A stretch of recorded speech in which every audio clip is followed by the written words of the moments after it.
पता है कि संधि क्या है और संधि किसे कहते हैं? ठीक है, तो आइए मैं आप लोग को बताती हूँ संधि किसे कहते हैं और संधि क्या है। तो संधि संस्कृत भाषा का एक शब्द है।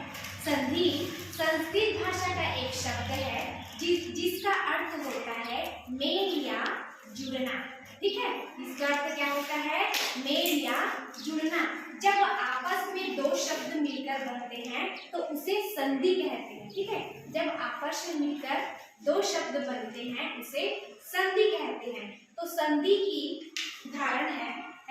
संधि की उदाहरण है तो गण धन ईश गणेश, गण धन ईश गणेश, सत सत जन जन सत जन। ठीक है, तो अब आइए संधि की भेद। संधि के कितने भेद होते हैं?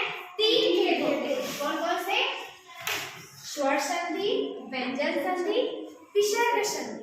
ठीक है, तो स्वर संधि में क्या होता है?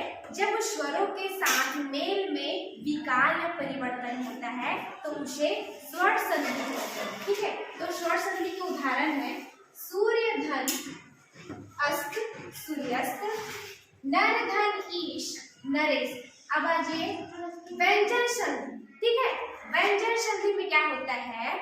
जब व्यंजन से या किसी स्वर से मेल होने में परिवर्तन होता है तो उसे क्या कहते हैं? व्यंजन संधि कहते हैं। ठीक है, तो व्यंजन संधि का उदाहरण है जगत धन नाथ जगन्नाथ, परिधन नाम परिणाम। ठीक है, ये क्या हो गया? व्यंजन संधि हो गया। अब आइए विसर्ग संधि। विसर्ग संधि के बाद जब विसर्ग में जो परिवर्तन होता है उसे विसर्ग संधि कहते हैं। ठीक है, तो विसर्ग संधि के उदाहरण है नमा धन ते नमस्ते, निह निह धन रो निरोध। ठीक है, ये क्या हो गया? विसर्ग संधि। तो ये सारे संधि के भेद हैं। ठीक है, क्या है? संधि के भेद। ओके।